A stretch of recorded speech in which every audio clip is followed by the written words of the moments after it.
আসসালামু আলাইকুম। সবাই কিন্তু এমসিকিউ প্র্যাকটিস করতে করতে রিটেনের কথা কিন্তু ভুলেই যায়, বুঝতে পারছো? তো রিটেনটাকে তোমাকে কিন্তু ভালোভাবে গুরুত্ব দিতে হবে। তো রিটেনের যে ব্যাপারটা, এখানে বাংলা ইংরেজি দুইটা রয়েছে। বাংলা ইংরেজি তোমার ইন্টারের যে সিলেবাসটা আছে এইটা ফলো করে তোমাকে পড়তে হবে। আর আজকে আমরা একটু ইংরেজি নিয়ে কথা বলবো। রিটেন আশা করি তোমরা প্রিপারেশন নিয়ে ফেলছেন, ভিডিও আছে এটা। তো রিটেনের তোমাদের মোস্ট ইম্পর্টেন্ট যে একটা টপিক, সেটার নাম হলো প্যারাগ্রাফ। এই প্যারাগ্রাফটা ইন্টারের সিলেবাস ফলো করা হয় এবং রিসেন্ট থেকে কোশ্চেন আসতে পারে। ধরো তোমাকে দিয়ে দিতে পারে যে কোনো একটা টপিক্স এর উপর, যে জুলাই রেভলিউশনের উপর লেখো, অথবা জুলাই রেভলিউশনে ঢাকা ইউনিভার্সিটি কিরকম ভূমিকা পালন করছে, অথবা আমাদের আবহাওয়া যে পরিবর্তন হয়ে যাচ্ছে, অথবা দুর্যোগ যেগুলো আসতেছে এগুলোর মোকাবেলা কিভাবে করবো, অথবা চ্যাট জিপিটির উপর ভিত্তি করে রিসেন্ট যে ইস্যুগুলো আছে এখান থেকে কিন্তু কোশ্চেন করতে পারে। অথবা তোমাকে অন্তর্বর্তীকালীন সরকারের যে সংস্কারগুলো এত গভীরে দিবে না আশা করি, যে এই টাইপ যে কোনো একটা কোশ্চেন কিন্তু করতে পারে তোমাকে।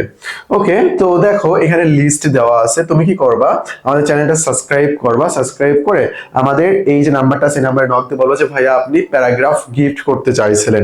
এই প্যারাগ্রাফগুলো আমাদের ক্লাসগুলো কি করেন, গিফট করেন। এই যে আমাদের প্যারাগ্রাফের লিস্ট রয়েছে, এই সবগুলো প্যারাগ্রাফ এত সুন্দর করে সাজানো আছে। আমি তোমাদেরকে একটু দেখাই।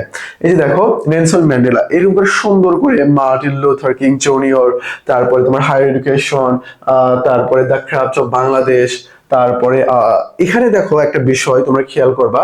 নেলসন ম্যান্ডেলা যে প্যারাগ্রাফ দেখে আসলাম না, সেটার উপর ভিত্তি করে ইম্পর্টেন্ট ইডিয়ম এন্ড ফ্রেজ, তারপরে জেনারেল নলেজ মানে কি কি সংখ্যাবাচক ইনফরমেশন বা যেটা আমরা এখানে দিয়েছি সেটা হাই ফ্রিকোয়েন্সি ভোকাবুলারি আমরা ইউজ করতেছি, ইম্পর্টেন্ট কিছু ইনফরমেশন আমরা দিব। তো এইগুলো আসলে প্রত্যেকটা প্যারাগ্রাফ এরকম করে সাজানো আছে। আমাদেরকে নক দাও, নক দিয়ে তোমরা এগুলো নিয়ে নিতে পারবা, মানে ক্লাসগুলো নিতে পারবা। ক্লাসে এগুলো আলোচনা করা আছে। দেখো সবগুলো এত সুন্দর করে দেওয়া আছে এখানে। তারপরে আমাদের কোর্স সংক্রান্ত কথা যদি বলি, ঢাকা ইউনিভার্সিটি আপাতত কোর্সে তোমার এনরোল করতে হচ্ছে না। তুমি একটা কাজ করতে পারো, তোমার যদি ইংলিশে প্রবলেম হয় স্পেশালি ইংলিশটা দেখতে পারো, অথবা তোমার যদি রিটেনে প্রবলেম হয় রিটেনটা তুমি দেখতে পারো, অথবা তোমার যদি এক্সাম দিতে মন চাচ্ছে যে না ভাইয়াদের আমরা এক্সাম দিতে চাই, তাহলে তুমি এই পরীক্ষাগুলো দিতে পারো। এই যে এগুলো রয়েছে, এই নাম্বারে নক দিয়ে তুমি ব্যাচ সংক্রান্ত ডিটেলস জেনে নিতে পারবা, বুঝতে পারছো? জিকে আলটিমেট অ্যাডমিশনের শেষ সময়টাতে অনেক গুরুত্বপূর্ণ একটা ভূমিকা পালন করবে এই বইটা, জিকে আলটিমেট সাজেশন। তোমাদের জন্য এখানে বেসিক পার্ট গুলো ইনক্লুড করা আছে। এই যে টেলিগ্রাম নাম্বার, অ্যাডমিশন সংক্রান্ত যে কোনো জিজ্ঞাসা আমাদেরকে নক করবা, আমরা সেটা সলভ করে দেবো। আজকে এই পর্যন্তই। আসসালামু আলাইকুম।